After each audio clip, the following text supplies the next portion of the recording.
Nate, thank you very much. It's a great pleasure to be here, and I also want to add my thanks to the organizers from the Strategic Studies Institute and the Joint Staff J7 for pulling this superb event together.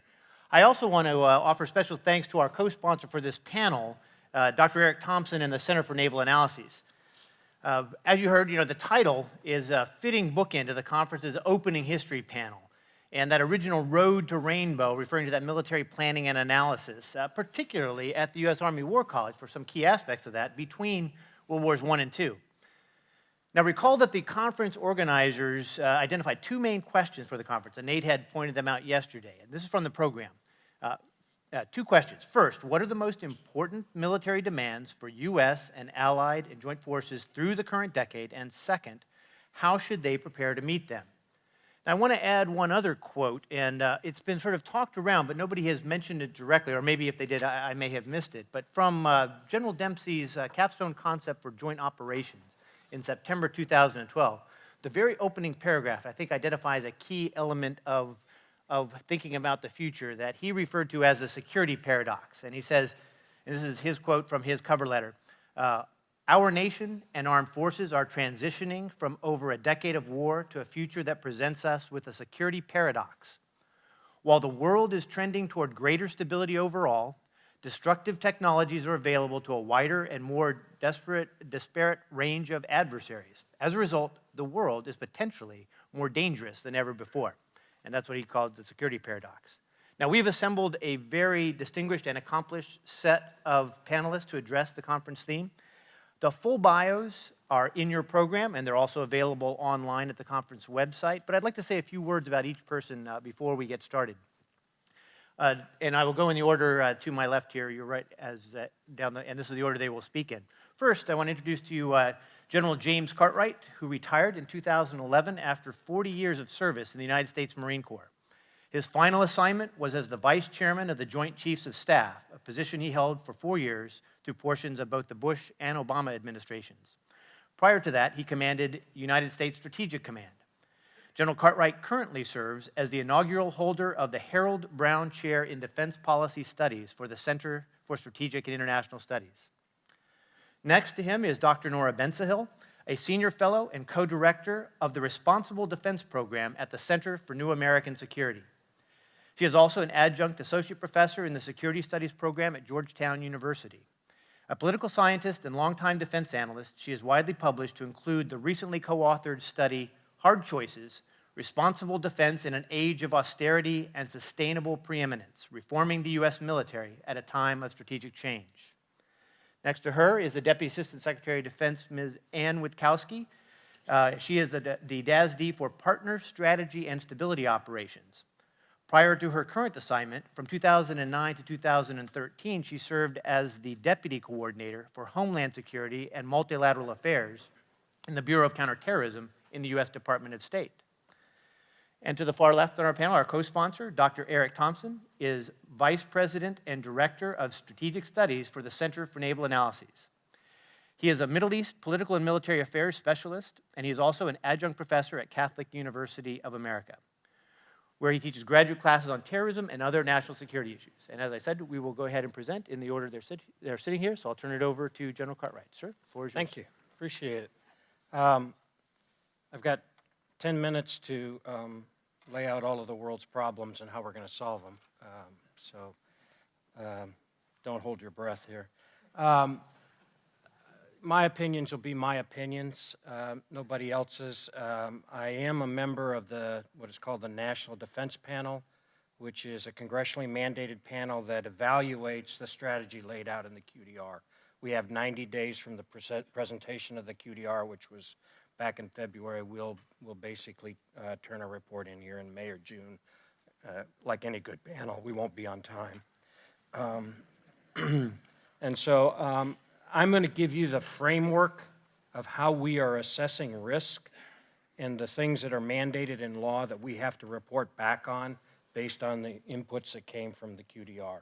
I'll do that in the Q&A. I'm happy to go in any direction, talk to you about potential ways of mitigating the risk that may be recommended, things like that. But this will basically be the framework side of the equation. The first thing that we look at is the threat assessment. That was published. We are using the NICS report, Global Trends 2030, as the baseline threat report. I commend that to you. It's an unclassified document. It's probably one of the best ones that I've seen come out of the National Intelligence Council, and it is a good document. The second main document is supposed to be the national guidance. We're going to use 2012 because the current national guidance is under revision but not ready. That ought to tell you something. Then the QDR as a document, and then the resource side of the equation we'll use as a baseline the 2015 budget, but quite frankly, given the uncertainties, that's going to be one of the challenges and one of the risk areas that come up also. In the threat assessment, and I'll just hit these very quickly because I think you've talked about them before, but there were 6 areas that they identified as potential game changers. These are kind of the key areas that we focused in on. The first one is a crisis-prone global economy. I mean, that doesn't need a lot of explanation. The question is, will that stabilize out? The likelihood is low that it will stabilize out. There are a lot of rough seas probably ahead on that subject.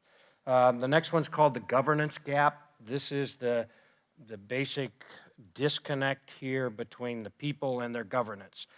Probably highlighted by the Arab Spring, but it is this inability of governance to keep pace with the needs of the people, to be able to provide the resources, food, energy, et cetera, in order to have a stable population within a nation state.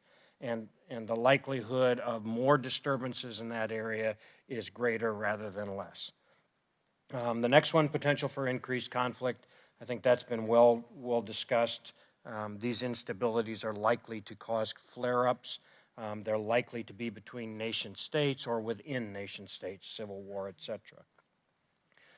Wider scope of regional instability, so some of these nation-state instabilities are likely to lead to broader regional instabilities. Think of the Middle East. Now you can think about any place, but the Middle East is probably the one that we talk about the most, then Southeast Asia, et cetera. The impact of disruptive technology is likely to be one of these game changer areas. And the last one, which is I had not seen this before, but it is pretty important and I think a good one, which is what role will the United States decide they want to play? That is a big game changer out there. That is a big source of debate out there at this time. Given those and looking at the Quadrennial Defense Review and some of the public statements that have been made by principally the Secretary of Defense, to some extent the Chairman of the Joint Chiefs, the first important quote is that we will retain capability over capacity. Okay? One of the big questions going into this is, if you look at the force that we have today, it is principally more weighted towards an occupation force. We basically took a maneuver force and over the past 15 years have slowly adapted it to a force that gets up in the morning in a compound, goes out and patrols and returns to that compound, and is basically staying somewhat fixed in that area, therefore is defensive in character, protective in character.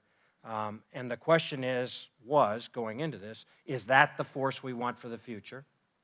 Or do we want them to start to migrate back towards more of a maneuver force? I think that the Secretary's been very clear and the guidance has been very clear. First, it's going to be capability over capacity. So we're going to draw down capacity, which is normal post-conflict, and we're going to focus on capability, independent of whether the resources will support that, but that's the statement. The second is that in the sizing construct, that we are not going to size for a force for prolonged conflict. Okay, and I'll get back to that. But there are two key statements there. Those two statements clearly send the message that we're going to move back towards maneuver, that we're not going to construct ourselves in sizing or availability for prolonged conflict.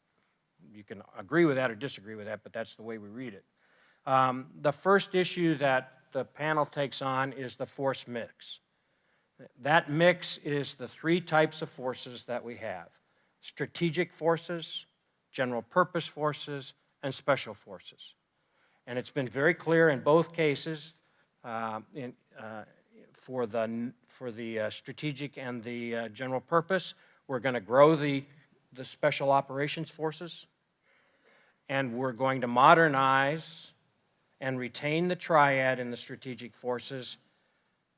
My words now, not theirs, and we're going to hollow them out.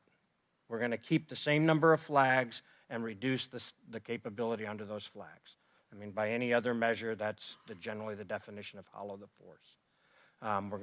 The President has made clear in his guidance that he's willing to go down from New START to a lower level, somewhere in the neighborhood of 1,000 operationally deployed weapons from the 1,550 that are mandated in New START.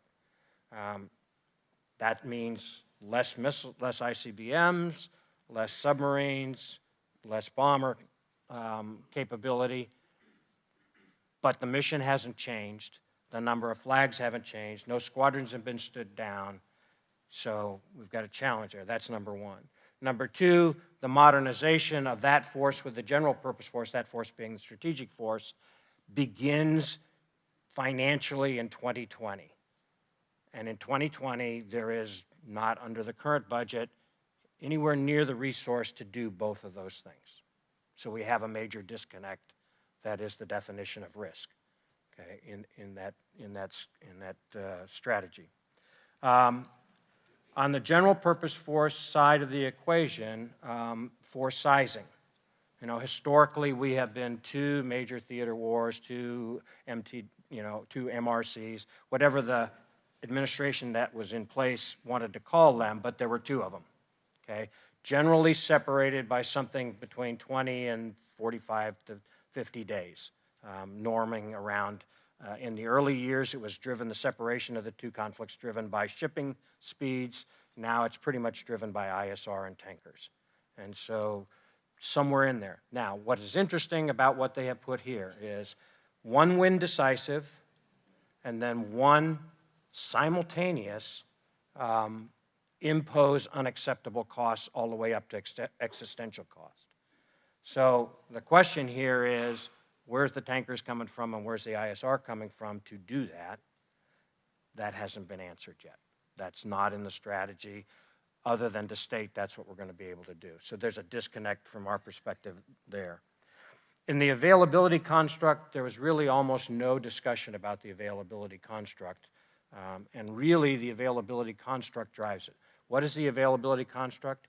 Historically, it has been that within 10 days, in any region of major interest, that we can close sufficient force to stop the advance of any aggressor in one of our allied countries or treaty countries. Okay, that means some combination of rotational forces, PCS-based forces in the region, PREPO, and global strike forces. Between the four of them, they have to be able in any theater to stop the advance of an aggressor, okay, within 10 days. That's an objective. It's not mandated, but that's an objective. And then you have 30 more days to close sufficient force to return to the original lines, borders, whatever that existed. And then it's to be determined beyond that if you go into something like a regime change. So the question is, what is the new one going to be? I don't know, since it's not addressed, that it's going to be all that different, but it's not laid out, okay? It hasn't been laid out in there. What is clear in the size or in the availability construct is that we will raise a force for long-term occupation if it's required. We will not maintain that force. In the strategic side, the availability construct pretty much remains any place on the face of the earth within an hour. What is fundamentally different is the incorporation of a defensive capability which acknowledges that there are conflicts that may in fact emerge quickly and for which we're not going to be able to close force in a timely fashion, and that they need defensive capabilities. Those are generally considered the regional missile defenses and then the the hardening type defenses of border security, et cetera. The likelihood now is that we'll stay at 1 hour for the strategic offensive forces, and we'll probably be talking about as quickly as flash to bang that the defensive forces will be on alert pretty much constantly and run by either the United States or the ally. The last one, which is the SOF, they're to remain globally aware, I think are the words that are used, deployable within any place in the world within 48 hours, and be able to take action in the first period of darkness. That's generally what's been laid out. Their primary mission now is to switch and look at counterproliferation, non-proliferation, which is basically to say that if there are weapons of mass destruction that are, or the components thereof, that are unaccounted for, it's their responsibility to find them and to preserve and to safe them, so to speak. The disconnect here in closing is that the resource doesn't match the demand. That's not unusual. The question is, what will the mitigating strategies be to handle that disconnect? And we can discuss that in Q&A. Thank you.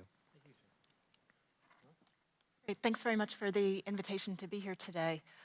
Since the theme of this conference and of the panel in particular is balancing the force and future joint capabilities, I thought I would spend my time today talking about the results of a strategic choices exercise that my organization, the Center for a New American Security, participated in with 3 other Washington think tanks, which was designed to look exactly at that question. A think tank called the Center for Strategic and Budgetary Analyses has developed a truly wonderful tool that enables you to make about 800 different choices about what areas you want to invest more in or invest less money in. And the exercise that we did basically played through 2 different budget scenarios over the next 10 years. One was the full level of cuts mandated by the Budget Control Act. Everybody knows about sequestration and the cuts that mandates. And the second scenario that we played through over a 10-year period was half of those cuts. We didn't get into how that money might magically reappear, but just to get a sense of if you didn't have to cut quite as much money, what would you be still cutting and choosing to preserve in order to get some strategic insight about where the future force might go. As I said, CNIS contributed a team to this. There were also teams from CSBA, which is the team that developed the tool. Not the same people who developed the tool as the players on the team, the American Enterprise Institute, and the Center for Strategic and International Studies. And what was so interesting to all of us who participated in this is that there was actually a remarkable degree of consensus among the 4 think tanks, which come at things from a very different perspective and had different strategies for how you might implement the same cuts. And that's something I'll come back to at the end of my talk, because I think where you have the most agreement among different analysts with different strategies coming from different perspectives, it probably tells you that that's something you need to pay attention to, even given uncertainty in the future, that it might be a wise hedge. What was particularly interesting about this, as I said, is it was not just a budget drill. We got to buy more of whatever we wanted. We made our lives harder if we did that, because then we had to cut more money. The total amount of cuts still was what it was. So if you chose to invest an additional $100 billion, then instead over needing to cut 487 to 500 billion over the next 10 years, you needed to cut 600 billion. But it did give you the ability to do that, and that's why this was seen as a strategic choices exercise rather than just a budget drill in and of itself. I'm going to talk a little bit first about the strategy that our team from CNIS chose, and then I'll talk, as I said, a little bit about what the results were from the areas of agreement across the 4 think tanks. I'm going to go through this relatively quickly, but I wanted to let all of you know that the full slides from each of the 4 teams that summarize their results, and also a fairly large slide deck of about 45 slides comparing all 4 think tanks, is available at the CSBA website. So if you're interested in this, you can go find all of the details, and I'm happy to discuss any of those in the Q&A period. So the first thing that all of the teams had to do in this is come up with a strategy, right? Because otherwise you're just cutting things and it doesn't make any sense. So we had to articulate what the strategic principles would be, each of the teams, that would guide our decisions in this. And the ones that we chose on the CNAS team were pretty straightforward. We started from the point that I think is not terribly controversial, that the United States will remain a global power with global responsibilities through at least the year 2025. Again, that's the period of the budget exercise we were looking at. And we assumed that the principles in the National Security Strategy, which of course isn't out yet, and the QDR, which came out after we played this exercise through in February, would be very similar to the 2012 Defense Strategic Guidance. And in fact, it was in the Quadrennial Defense Review. That there will be shifts in regional priorities, partially because of the rebalancing to Asia, but the United States will still remain engaged in the Middle East, even though there might be fewer boots on the ground. No major near-term stability or counterinsurgency operations, and that you would have to regenerate force if those were to come up, and reduced military engagements elsewhere in the world. So the strategy that we picked as we looked out 10 years and even beyond that, because the budget choices you have to make in this 10-year period will affect US military capabilities for 15, 20, 30 years out from here, is we saw a very complicated and shifting international environment. And so we decided to take more risk in the short term during the first Future Years Defense Program, about 5 years, so 2015 to 2020, to take much more risk during that period because we don't see a peer competitor emerging right now, in order to reinvest money in research and development so that we have the capabilities to respond to future threats which may be much more serious than those that we're seeing today. I do not mean in any way to suggest that the world today is a safe, peaceful, happy place. But under these budget cuts, and frankly, under any budget levels, you can never have perfect security. What strategy does is it tells you where to allocate risk. And so looking out over the next 20 to 30 years, we decided that the next few years we'd be willing to take a bit more risk in the strategic environment in order to make sure that we're prepared for what we see as a very uncertain future with trends that could break in a lot of different directions. So those were our guiding principles as we went into this exercise. We had to make a lot of budget cuts to make the math work in those, over that 10-year period, of course. And the first thing that we did in order to try to implement that strategy is we cut a lot of end strength. That was the first place we went to save money. And I will say the very first place we went was to civilians in DoD and the services. We didn't start with military personnel. We started with the civilians. We can talk about the incredible growth in the civilian workforce within the Department of Defense over the past 10 years.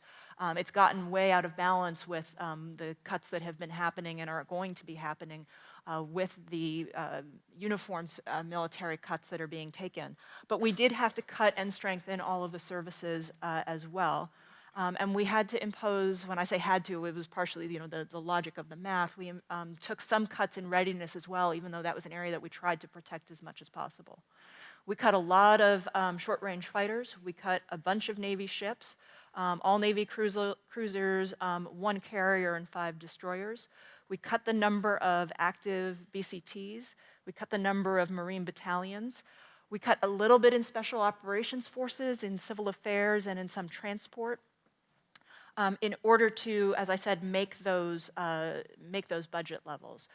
We had very, very few dollars, obviously, in that scenario. This is the full sequestration amount, in order to make reinvestments, but we did manage to put in a little bit of extra money in the areas of science and technology because we thought that keeping the research and development base warm was extremely important. Cyber offense and defense, which we see as a growing area, a few new upgrades to certain airplanes, and an increased investment in unmanned ISR. A lot of those cuts, though, are concentrated in the first 5 years. One of the things that surprised us in going through this tool is that in order to make the budget cuts in the next 5 years, you actually, if you cut personnel and readiness, as I said, not where we wanted to start, but where the math kind of required us to go, you actually save a fair bit of money in the second 5-year period. So you don't have to cut as much because you're harvesting some savings from those initial cuts. And that sort of reinforced our decision to take some risk in the next 5 years, because you can generate a lot of savings that then help you buy back or reinvest capabilities down the road. And so when we were playing the exercise in that second 5-year period, we put a lot of money back in research and development, again, consistent with our strategy, in the areas of space, cyber, and communications, and in some soft capabilities too, because we said that is an area of continuing high demand. So that was the strategy that we picked at CNIS as the team. I want to highlight 3 findings that we came up with before I turn to very briefly some of the comparisons across the teams. The first one was that we actually ended up cutting a lot more in order to preserve some money for reinvestments, particularly in that first 5-year period. The second, and I think this is particularly important because nobody wanted to be cutting end strength. We all, all 4 of the teams didn't really want to be going there. But as I said, we had to because of the math. We found that it was very difficult to reach the targeted level of savings in that first 5-year period without cuts to personnel, and again, I'm including civilians here, not just military, but without significant cuts to personnel, readiness, or both. Finally, the third thing, and I think this is so important to talk about, and I haven't attended previous sessions in the conference, so I don't know how much this has come up with. But all of the think tanks, and actually not just the 4 that participated, but there's a pretty wide consensus among 10 or 11 defense-focused think tanks in Washington, that defense reform is absolutely essential under these budget conditions. Because the amount of money that we were playing with in this exercise really is only about half to 2/3 of the defense budget, because you take so much money off the table immediately in terms of personnel. We're not looking at, yet at least, we're not looking at changing benefits, changing retirement issues. I know that that may be coming.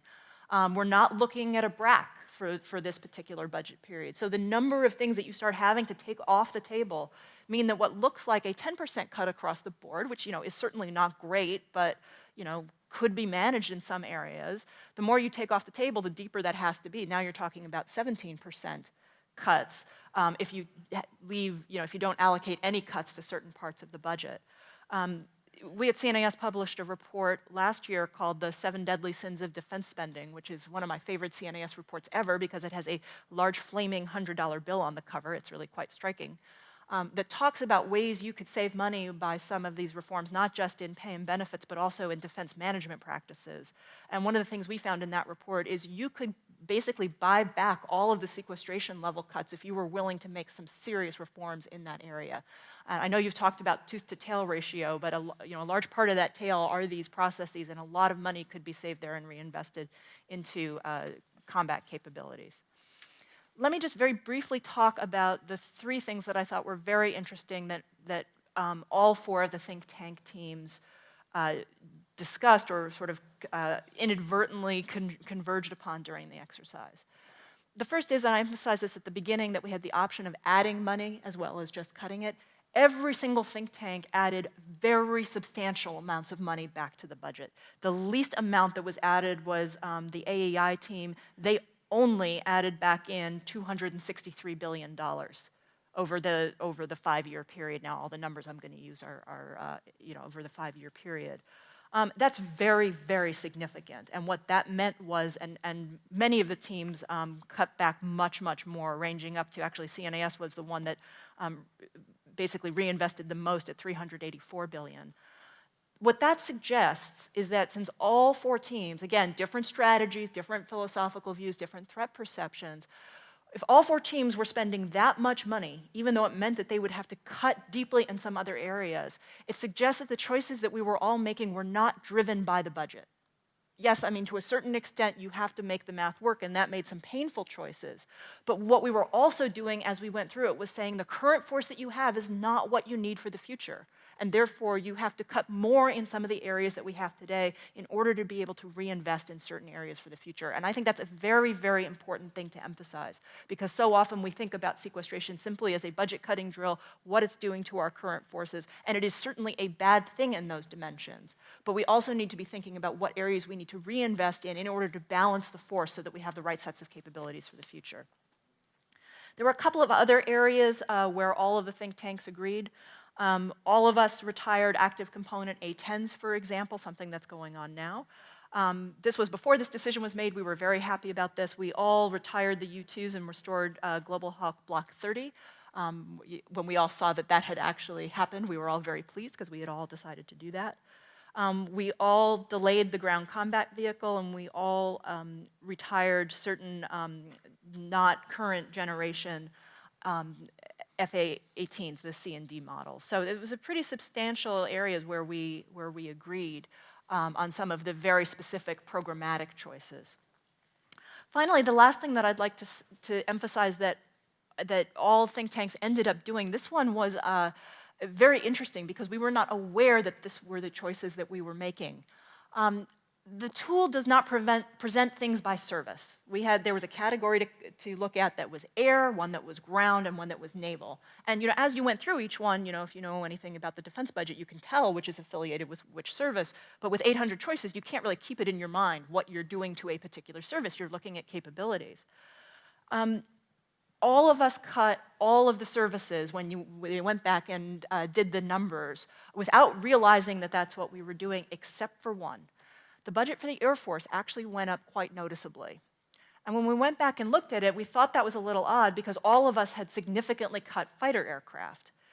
And when we sort of went back into our choices, all of the teams had increased the Air Force budget because all of them were investing in space capabilities. That's what was driving the increase in the Air Force share of the budget. The Army got the worst budget cuts. That's because we had all sort of converged on very significant force cuts to the Army. I can talk a little bit more about that later if you're interested. I figured you would be. Sneaky way to extend your time, right? Throw out the controversial stuff for make you ask me about it in questions.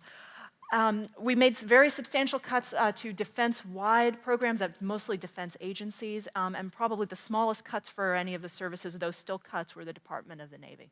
And I'll stop there. Thank you. Did you cut my job? Just checking. Yeah, just checking. Well, good afternoon, everyone. I want to thank Richard very much for and SSI for the opportunity for convening the event and for the opportunity to be here and for inviting me to share the stage with this incredibly distinguished group. It's my great pleasure to join you, and I'll talk a little bit today from the perspective of OSD's Partnership Strategy and Stability Operations Office. For me, these types of discussions are so incredibly important because as a practitioner, I'm right now spending my day managing my seemingly infinite inbox, and it's important to be able to get outside and think a little bit more broadly about the way ahead. You all have been talking the last few days about the tough choices that are identified in the QDR, increasingly sophisticated adversaries, empowerment of smaller countries and non-state actors, a wide array of transnational threats, environment characterized by unprecedented connectedness, a rapid rate of change, increasing complexity, and, as we've been set up to talk about on this panel, a fiscally constrained environment. So the choices that we're facing are tough. There's no question about that. I do think it's important to stand back from this and keep some perspective. First of all, the size of our budget by comparison to our allies and adversaries in the world. Using the metric of dollars, the IISS noted that our defense budget is still larger than the next 15 top spending countries' budgets combined, and 8 of those next top 15 countries are NATO or major non-NATO allies. We maintain an unmatched capability to project power and use force when it becomes necessary to do so, as demonstrated over the last decade.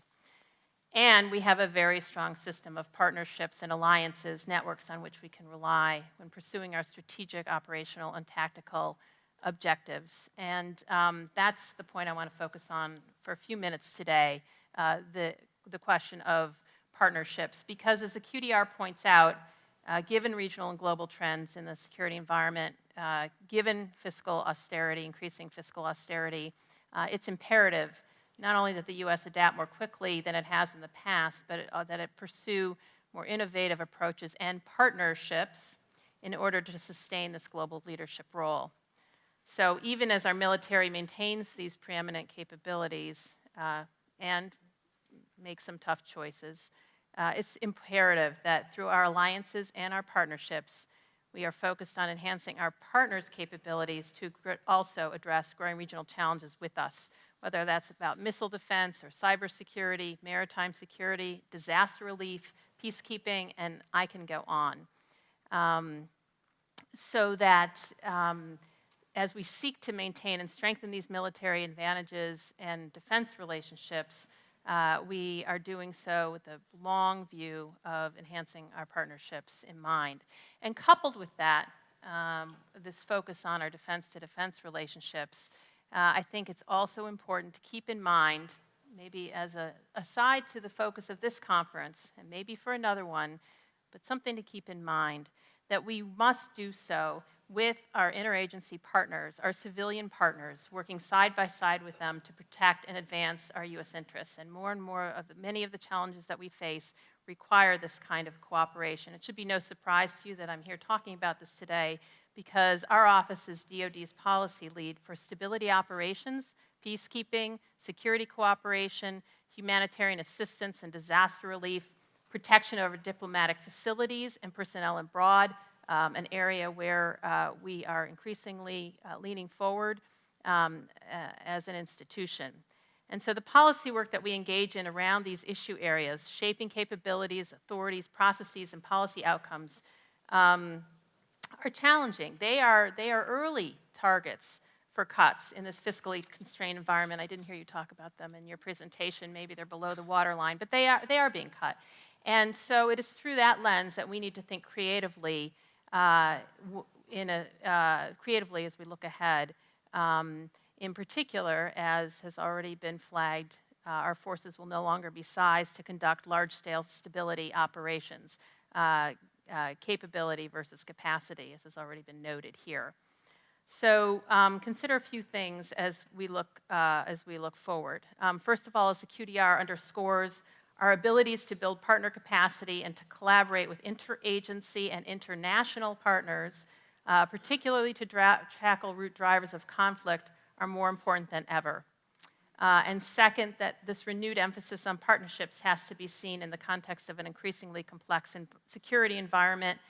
Just think about the breadth of activities to which the need for partnerships apply. A very recent example, again, not at the center of our discussions, but a very important example. Secretary Hagel is just now on his last leg of his trip to Asia, which included the first ever US-hosted ASEAN Defense Forum Ministerial in Hawaii, which had a heavy focus on humanitarian assistance and disaster relief.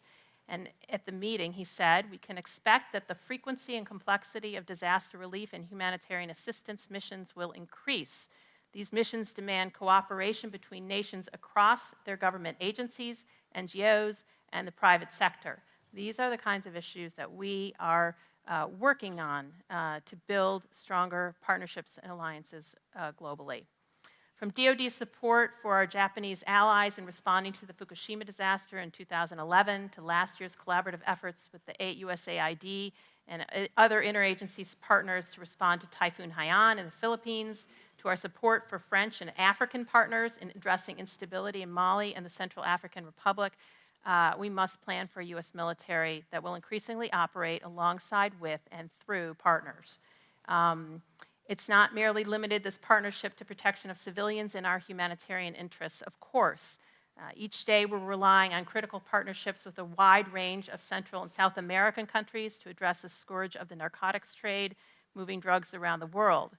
Every day we're collaborating with multiple partners, particularly in the Middle East and across Africa, to diminish the strength of al-Qaeda, its affiliates, and other violent extremist organizations. And every day we're working closely with our European partners to continue to foster stability in the Balkans, and most recently to address the crisis in Ukraine. So if partnerships are an integral dimension to maintaining stability and security, then what is one of the most important steps we can take to prepare our young men and women for that future? And here I think it's notable that we are at an fundamentally academic institution. As General Dempsey has stressed repeatedly over the last 2 years, we need a renewed and dedicated emphasis on comprehensively educating our military leaders. These activities require working not only across the services, you've been talking about jointness, but also the Department of Defense. Don't forget the interagency, your civilian partners, our allies, with or within multilateral organizations who are sometimes places we don't want to be, and even with the private sector. So whether a captain is tasked as the de facto governing authority of an Iraqi town after the 2003 liberation, Navy pilots are participating in an international effort to locate a lost civilian airliner, 2 young O3s are serving as the UN military observers in Liberia, or a flag officer on the Joint Staff is explaining posture changes to the Deputy National Security Advisor that will best protect a high-threat diplomatic facility, a post.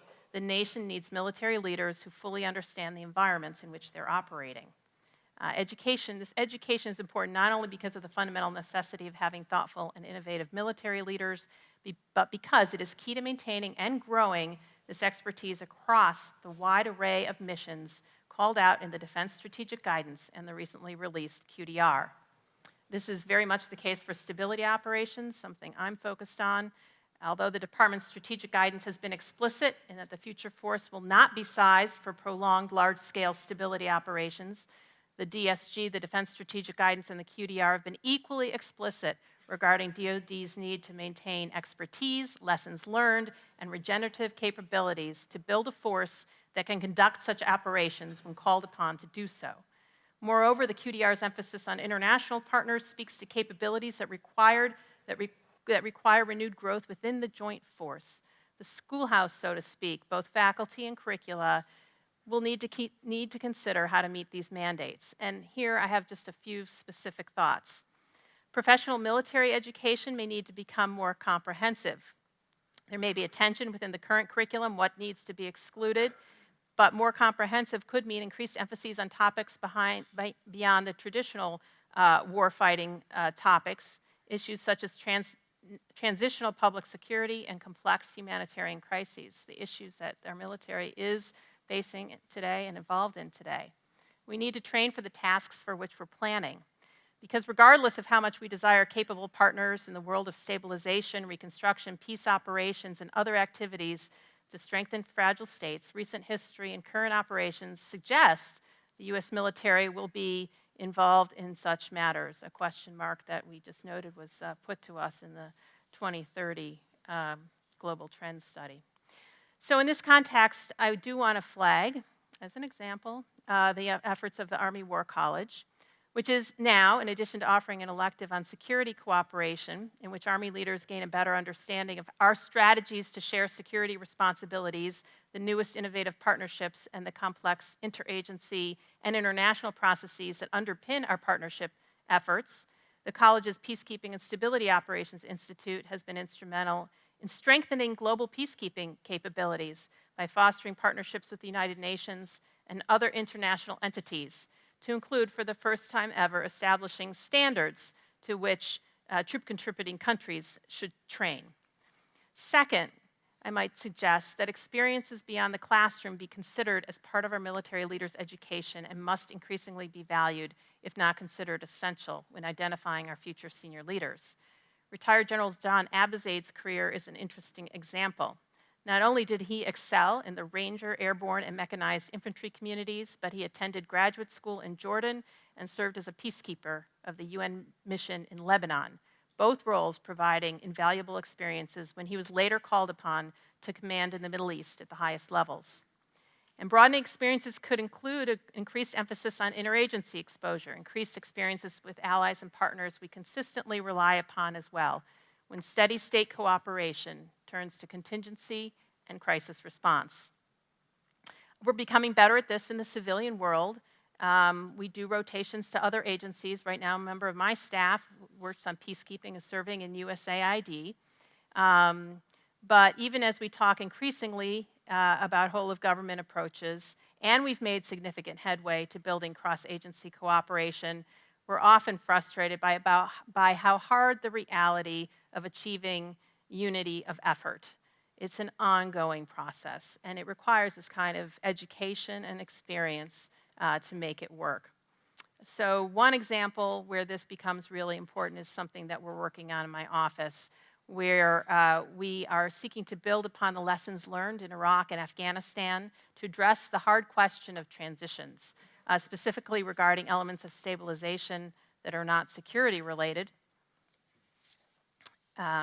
So for example, when considering rule of law, humanitarian assistance, governance, a key issue, and economic development during stabilization. Where does DoD's role end?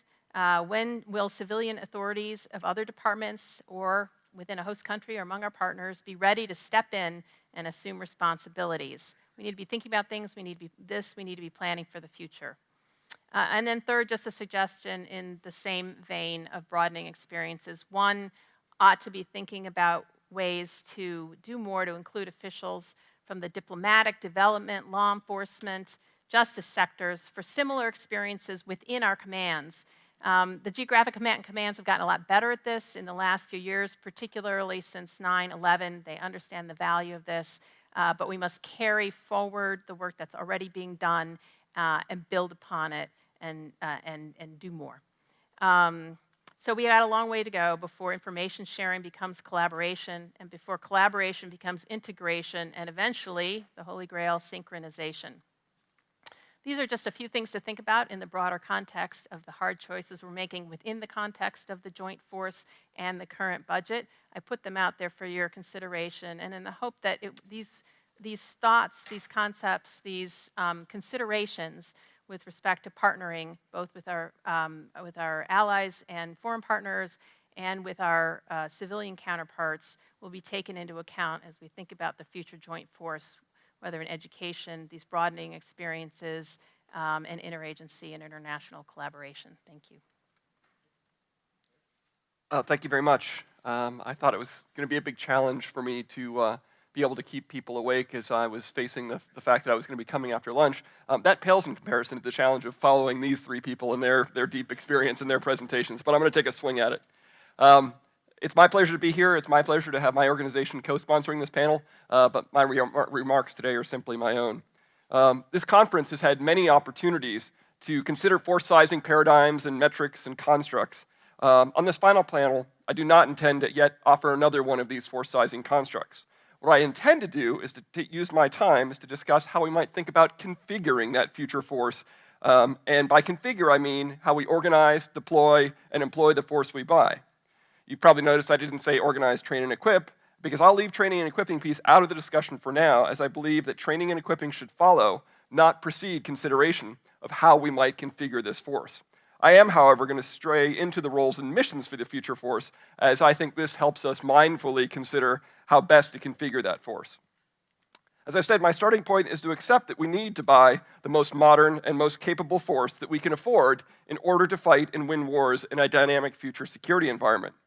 This will surely be an environment in which rising powers challenge U.S. interests in pursuit of their own, and in which the president must have options available to confront threats to our national interests, actors that disrupt important regional, international systems, or state or non-state forces that threaten important friends, neighbors, or allies.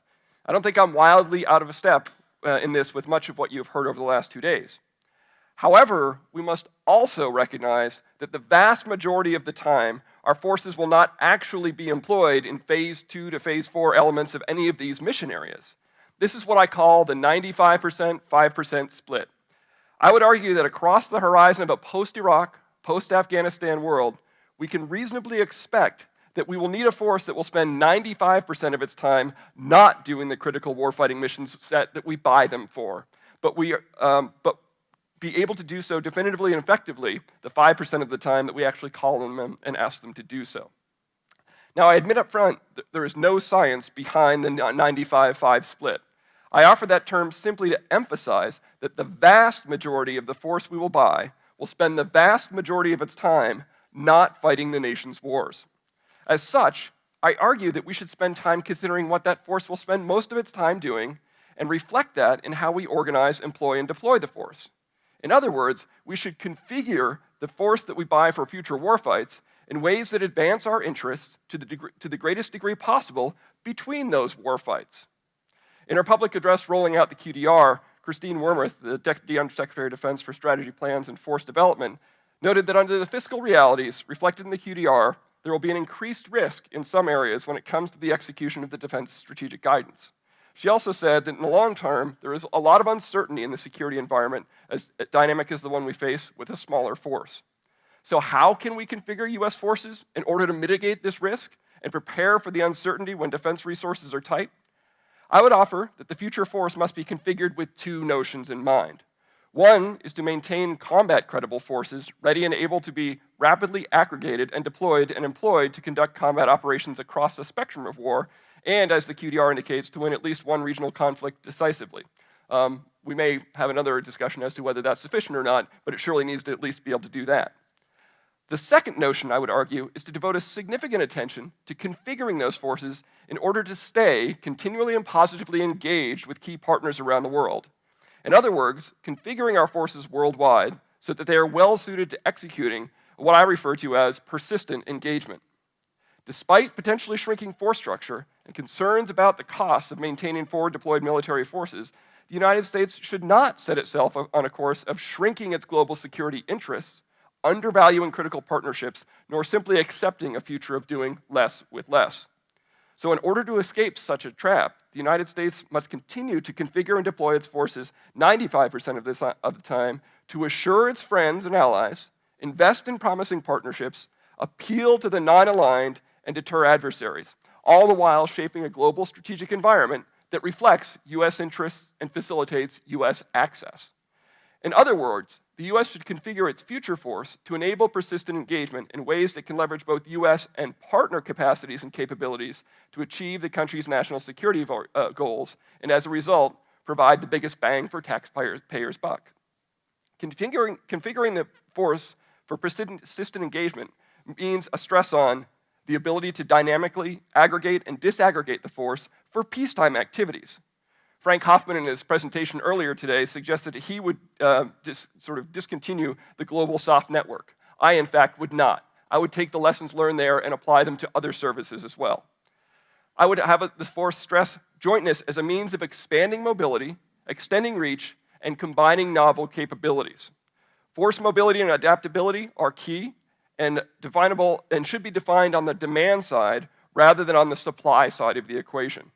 We need to focus on sustaining small footprints, assuring C2 over extended, ad hoc, and often unexpected architectures, integrating and building interoperability with non-traditional partners, whether they're foreign police forces, NGOs, regional organizations, or international forces, making long-term commitments to capability and capacity development, and working with interagency and international partners.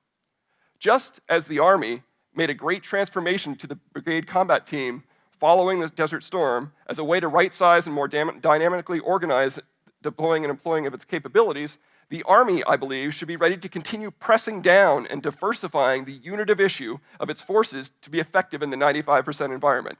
This means smaller force packages, more dynamic C2, more joint interdependence, and more agile forces. Historically, the Marine Corps has followed such a path with its scalable MEF, MEB, MU constructs, but for decades remained tightly wedded to all Marine forces being deployed as a MAGTF, a Marine Air Ground Task Force, and the standard configuration of the small units of issue for that MAGTF being the 3-ship ARG-MUG. Only recently, with the special purpose MAGTFs, has the United States Marine Corps begun to directly take on the challenge of a new normal environment that predominates 95% of the time. Since 9/11, the Navy itself has been starbursting or disaggregating its strike groups as they deploy to key theaters around the world, and it's been providing support to special operations forces in places like Somalia and Libya. What it has not been spending a lot of time doing is thinking about how it can be a similar enabler of smaller and more dynamically packaged Army forces, Marine forces outside the ARG, Air Forces, and the interagency. Now, I'm confident that members of the audience will be able to shoot a number of holes in this characterization of the current force based on specific instances or operations over the last decade, instances where the forces have been configured in such a way to do what I'm advocating. Please do so, because the more instances I can refer to in the future, I think the more persuasive I can be, that my case will be, and I believe that as a general rule, when we do this, we do so in an ad hoc or situational manner. What I'm arguing is that this is the nature of how we will use our force most of the time, and it should be a pillar of our force configuration construct. By being configured thusly, U.S. forces can be both more effective and tenacious for the 5% warfight by using the 95% of the time to facilitate an enduring web of contacts and interactions that can not only enhance capabilities with discrete functional areas, think ballistic missile defense with the Japanese or counterterrorism with the Jordanians, but can also help build and sustain situational awareness, allowing U.S. decision makers to remain sensitive to local and regional realities and anticipate where they can take action to prevent conflict. By configuring the warfighting force in a way that it also emphasizes the positive and effective use of the 95% of the time when it's not doing warfighting but isn't doing persistent engagement, the U.S. military can better conduct activities that address and sustain U.S. Diverse security relationships in ways that will help us demonstrate our interest, deter conflict, and when that fails, fight with a much more larger, more integrated, more capable, and less distracting coalition. And in the end, the force that is sized to fight the nation's high-end wars, but configured in such a way that is also focused on the other 95% of what is likely to be asked to do, allows the president to show both friends and potential adversaries alike that the United States is committed to protecting its interests, upholding its ideals, uplifting its partners, preventing conflict, and promoting peace and stability. If competently configured, the U.S. military should be able to bring its warfighting prowess as well as a whole-of-government and coalition alliance solutions between wars to meet our future national security challenges. In so doing, the United States can be steadfast where it might otherwise retreat and remain engaged in a complex global environment at a time when the American will and wherewithal are no longer simply assumed as given. I do not believe that a garrison force or a smaller overall force clinging to large unit of issue will be able to offer the same advantage. More than this, a force that is sized for the warfight but configured for the 95% will allow the United States to demonstrate through all available means that it persists as an actor of note on the international stage, one that's not only committed to shaping the interstate system, but is also equally committed to defending its interests either alone or in concert with its partners across the spectrum of war when and where it must. Thank you. All right, we have about a half an hour for questions, discussion. All right, please, right over here. Hi, Colonel Todd Key from Army War Plans, and thanks for looking over this way. A quick question for you. Dr. Bensahel, first of all, I commend you for balancing the budget in all terms. I mean, not the way that I'd like it to hear, but you did it. The question is, what couldn't you do with the force that you had for that 5-year period? We heard Ms. Witkowsky and Dr. Thomas and General Cartwright articulate gaps or capabilities that we need to have in the force. What is it that we weren't able to do with your force should Korea kick off or something like that? How did you assume that risk, and were you able to measure that? Thank you. So as I mentioned, this was a high-level strategic choices exercise, so we didn't go down into a lot of the operational implications, which would have really revealed, I think, some of the gaps that you're talking about. But at a general level, I don't think that, at least when we played it through, according to our strategy, I don't think there was anything in there that the United States military simply could not do, full stop, right? But it was a question of if the military was asked to do a mission that required these sets of capabilities or these types of things, how much risk were you willing to assume, right? I mean, that's the level at which we were sort of getting at this question. And so, as I said, we decided to use the Defense Strategic Guidance Principles, which were subsequently, basically enshrined in the QDR. So we did not revisit the question of sizing the force for large-scale stability operations. We didn't think that was particularly likely, and we didn't think that, given the types of forces we're going to be able to afford, that was something that we would be able to do with the required levels of budget cuts. That doesn't mean we're not going to be asked to do them, right? This is exactly what Anne's focusing on in her office and preparing for. It does mean if we are asked to do that, we will assume much more significant risk in doing it than if we size the force in order to be able to do that. And when I say risk, I mean, it sounds, it's strategy speak, right? It sounds very antiseptic, but you're talking about much larger costs in both blood and treasure, to be very blunt about it. So I don't think that, looking at because again, we started from the presumption that the United States was going to continue to be a global power, that there was anything on that list that the United States simply could not do or had to fully divest itself from. But doing a lot of these things are going to be a lot harder, costlier again in both blood and treasure, potentially take longer to do, and increase the chance that we fail at achieving them. Those are not trivial risks. But again, that's where we got back to our own risk assessment that I'd much rather run, if I have to make the choice. I'd rather not take any risk ever, okay? But that's not realistic. if I got to take risk, what we decided to do was front load that risk in the next few years because we see a much riskier future evolving after that point. We'd rather take the risk now and be prepared as we see things unfolding for the future challenges that come. We have one question from the virtual audience. I'm going to go ahead and put that one out here. This is from Lieutenant Colonel Charles McLaughlin, assigned to the West Point Social Science Department. The question is, several panelists at the strategy conference have said that the U.S. must innovate and adapt more quickly than ever, but how would these panelists recommend we do that exactly? I'll open that up to any of the panelists who want to start. I think the innovation is the key in trying to understand what it is, and it's not just, can I go out and find some new invention and then try to figure out some way to use it? It is, what do you want to be able to do? What can't we do that is risky, that is introducing risk in the equation today? And I think the first thing that certainly I'm looking at is the capacity issue.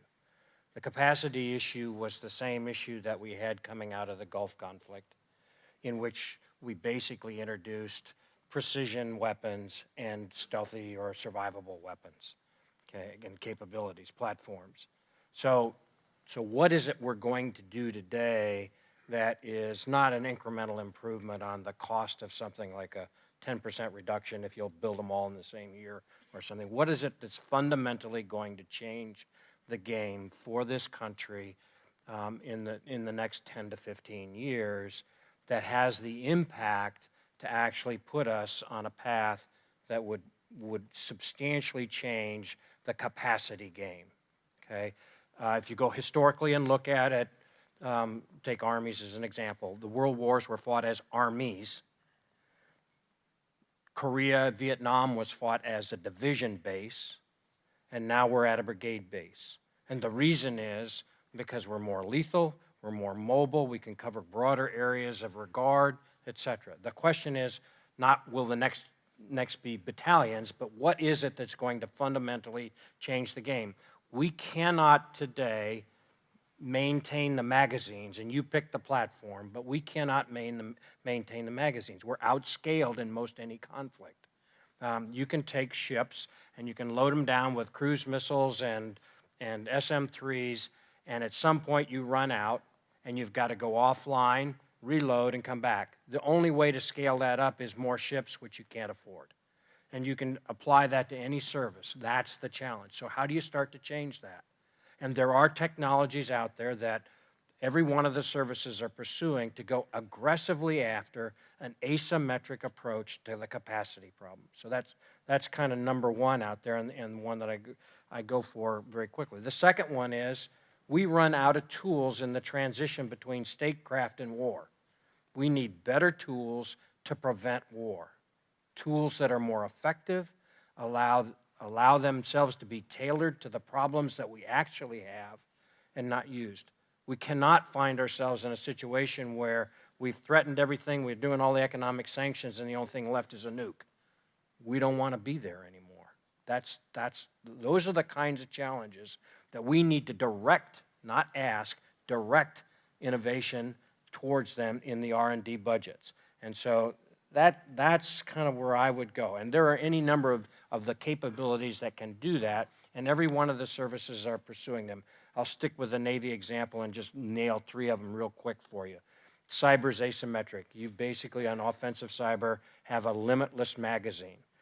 Directed energy's in the same boat. The railgun is in the same boat. The Navy's estimating that for an unlimited magazine, it's about 87 cents a shot for the directed energy capability they'll deploy this summer.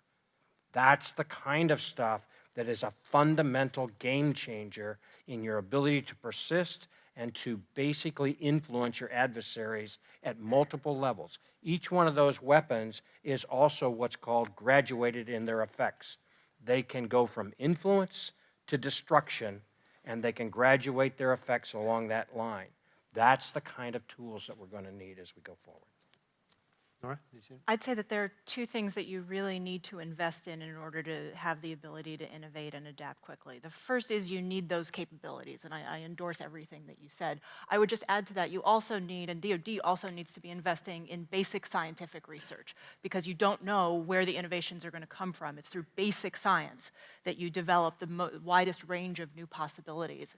The private sector obviously has a huge role in that, but that's being cut there as well, and it's important enough to DoD that part of the DoD budget needs to be focused on that.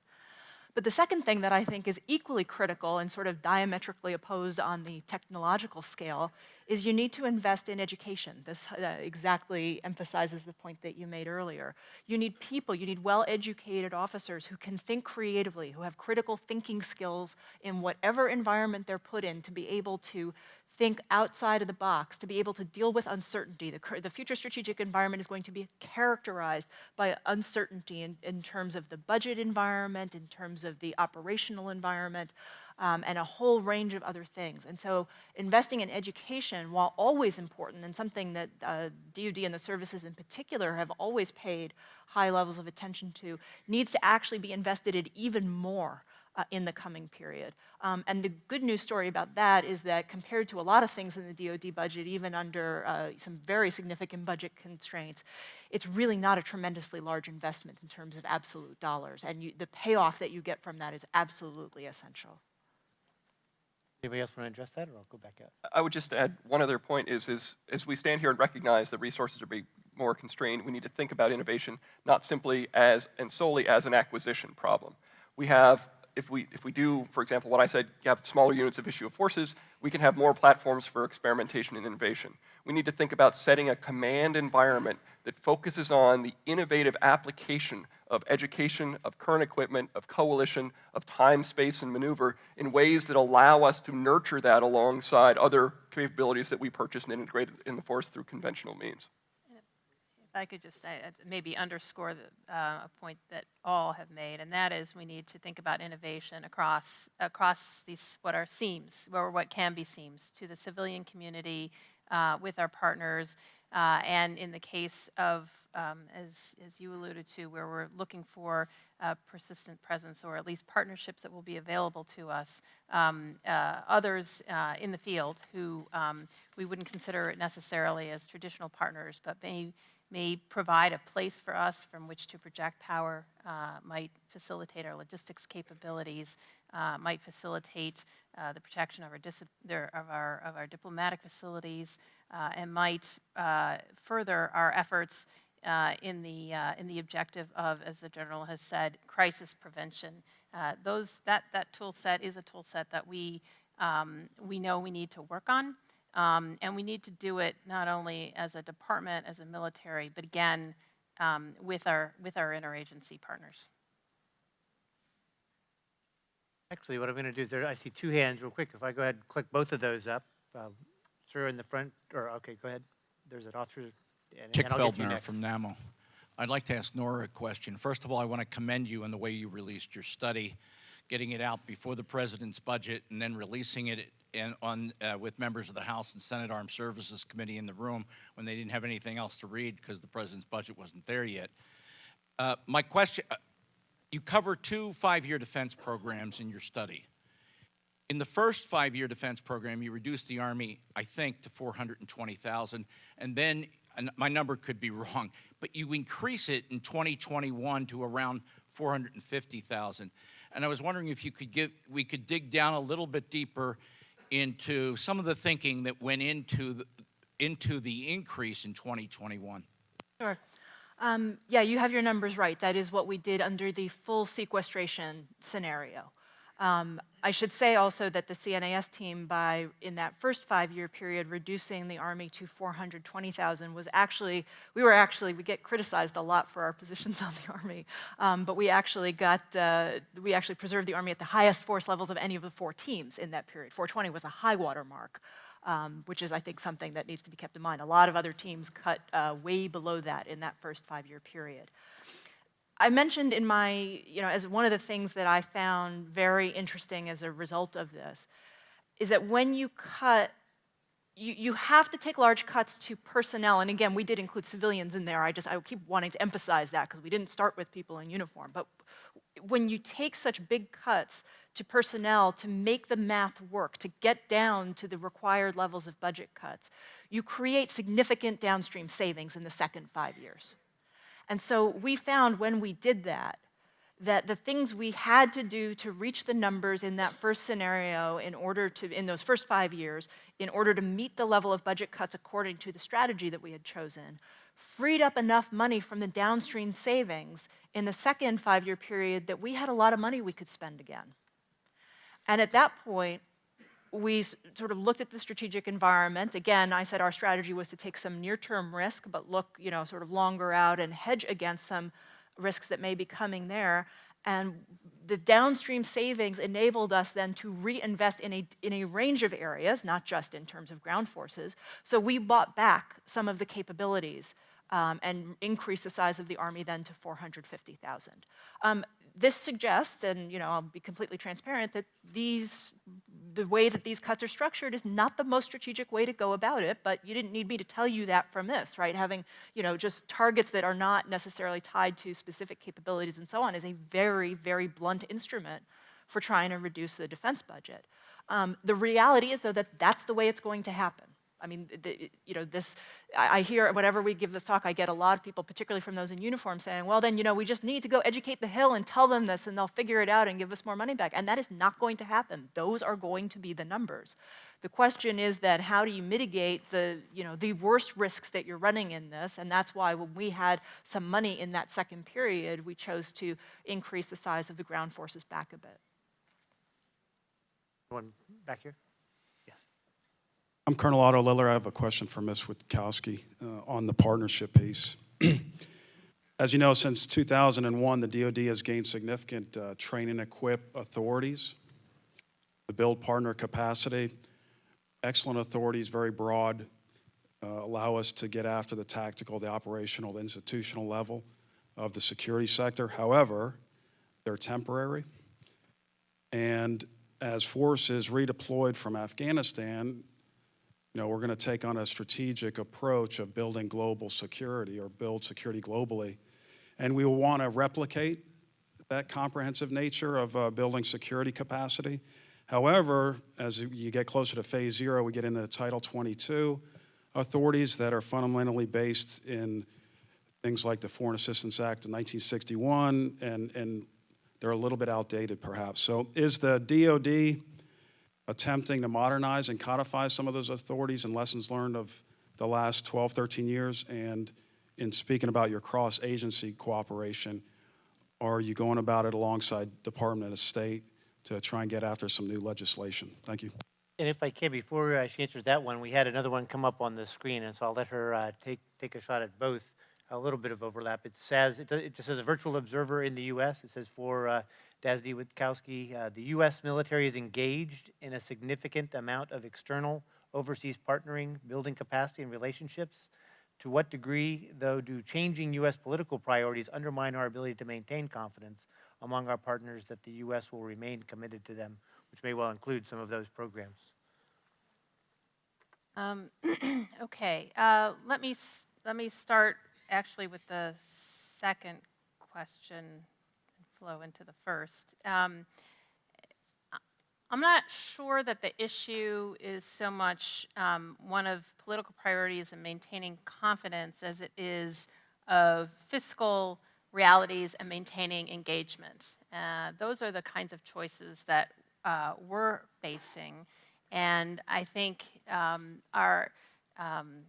our daily engagements around the world speak for themselves, that we have not pulled back in any way from these alliances and partnerships. And to the contrary, if one reads the QDR, one will, it underscores the value that we place on these partnerships and these alliances and what it is that we're willing to invest in them. With respect to the train and equip programs and those in particular that we've, the so-called 12 series and the other programs that have been developed in particular over the last few years, they are invaluable. I think that the Defense Department has demonstrated to our colleagues across the river that we can conduct them in ways that are complementary to the Title 22 authority programs, and those will continue. Let me see. Just a couple of points, though. In terms of working together, we are attempting. We're attempting to modernize that. Those aren't authorities, but those are processes, and we're attempting to do that through Presidential Policy Directive 23, which mandates a governance process, if you will, for security assistance planning and implementation. The PPD was issued, losing track of time, a year or more ago, and we're still in the process of standing up the implementation pieces that will come underneath it. So I think the jury is still out in terms of whether this will improve the way that we do business, but I'm confident that it will. It will take time. Very different processes, as I know implications of your question suggest, in the State Department and in the Defense Department for planning around security assistance or cooperation, capacity building. Pick your term depending on your building. But more and more those are coming together, and they're coming together around questions of how do we plan together around particular countries. They can come together around regions, come together around certain kinds of capacities that we would like to be better at assisting in building, rule of law, for example. So we're in train on that, and I think the trend line is the right one. In terms of the authorities themselves, I'm not exactly sure where it is that you would go next with these authorities. I mean, the way we're looking at this right now is to ensure that the Title 10 and the Title 22 are complementary. But I think there is one thing that you didn't ask, and I thought you were going to, and that is about the fleeting nature of the training and equipping, and what you can train and equip and train and equip and train and equip, but where do those forces, what do they plug into? And so one of the areas that we have been conducting some additional work in is defense institution building at the ministry level. And I think as we look forward to the future, that doing this is going to be incredibly important to sustaining the capacities that we have built. And our authorities, for example, that we have for Afghanistan to do defense institution building have now been legally expanded to apply to other parts of the world. And so we're at the front end of thinking about where else we might do more of this persistent, sustained advising in places where perhaps we're also doing training and equipment. We want to make sure that we sustain the investments that we've made. All right, just to let you know, I take a couple more questions from the audience. We have one more sitting down here, so I'm going to sort of for the last question, I'll highlight to the panel that I'll let you do this one as kind of our closing one, but I'm going to go ahead and call on the audience now for the next one. Yes, back of the corner here. Thank you, Commander Tom Singleton. My question is regarding the European Union. Shown some abrasiveness towards the interest of the Russian Federation recently. Did you anticipate those types of matters in your considerations of our future and what those potentially could hold for U.S. interests? If I may, I'll have that gentleman in the back who also click. Robert Bunker, SSI. I had a question for Nora. As far as the budget cuts, reallocations, should we also consider looking at domestic law enforcement, federal, DHS, maybe the prisons, as far as linking that to the DoD budget, as far as looking at the whole picture? May I let Nora take that quick question directed at her, and then I'll open up the EU one to the entire group. like. Yeah, there's a really easy answer to that. This was a budget exercise about the Department of Defense, so we didn't factor any of that into what we're doing. But I fully endorse what Em was talking about earlier in terms of the civilian relationships interagency and promoting that. But that was what I was talking about deliberately did not go into that area. And for the rest of the panel on the EU question, the first question, anybody else? Eric? The only thing I would add is, one of the things that the last month and a half shows us is you don't know where the next problem set's going to come from. And when we think about devoting our resources to things that are going to give us the biggest bang for the buck, thinking about what to do with our critical partnerships in Asia is more prominently every day, every week, every month being part of our rebalance and our focus on the Pacific. But I think there's an opportunity here, and this just is a helpful underscore for that, of what do we do in a post-Iraq, post-Afghanistan world in terms of getting more partner capability and capacity applied in places that are important to us, and that we can help and think about that ahead of time. I think it's a really important moment. And we got lucky on this one in that regard to focus people's minds. But if we don't invest in that and take advantage of that, we're definitely selling ourselves short. Others from the audience here?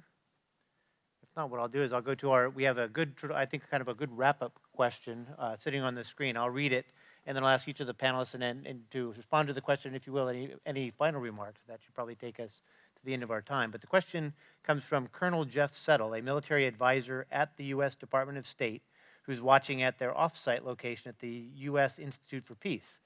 So the panel opened with reference to the capstone concept for joint operations, in which the chairman of the Joint Chiefs talks extensively about globally integrated operations.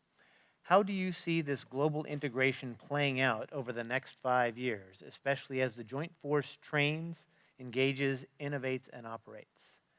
And what I think I'll do is, if I'll offer it up, we'll work back this way. I'll start from where we started with Eric, go the opposite way we started. Okay. My quick answer on that is the future looks mixed. I think we're going to be good on the operational side. I think we can see that the evolution of the counter-violent extremism, counter-terrorism approach, it's networked, it's multi-serviced. We now see the global interactions. If we've learned anything from Syria, is that the whole network that supports the violence there bridges across continents and exists across many countries, some of which we're partners with and some of which we're not. As we think about the rebalance and we think about air-sea battle and a whole bunch of other things, we're thinking in many ways about how we can operate more effectively. Where I'm not as sanguine is where we're going to go in terms of innovation, in terms of training, global integration in terms of training and innovation. With the service mentality focus of the way we organize and acquire capabilities, I don't see that changing in the next 5 years. And so I see a sort of a mixed, we'll do it well in the operational environment. I think we'll continue to learn, but in terms of investments, in terms of training, in terms of innovation, I don't see those systematic changes taking place quickly enough to have major impacts in the next 5 years. Ann? This isn't exactly the question that the person wrote in and asked, but I was struck when leaning over my little name sign and reading the question, when thinking about the global force and how it's going to operate around the world. I think something that is really not terribly appreciated is the incredible challenge that is going to come in terms of operating globally compared to the way that the U.S. has operated in the past. Because we're going to have very, very significantly fewer forces forward deployed around the world than the United States has had really since the end of World War II. And that doesn't mean we're not going to operate globally. Of course we are. But the challenges that poses in terms of deployment, in terms of transportation, in terms of training and exercising, especially with our partners and allies, if we're not as forward deployed as we used to be, I think that's perhaps an underappreciated element of thinking about the future of global operations around the world, and something that I think is worth highlighting. My sense is that the nexus between terrorism and weapons of mass destruction is in the most likely category, and it has been up until now and probably will remain the rallying imperative that says that we've got to work together to make sure that we can keep track of this threat. And so it will become the baseline, the most often activity will be humanitarian assistance, disaster relief.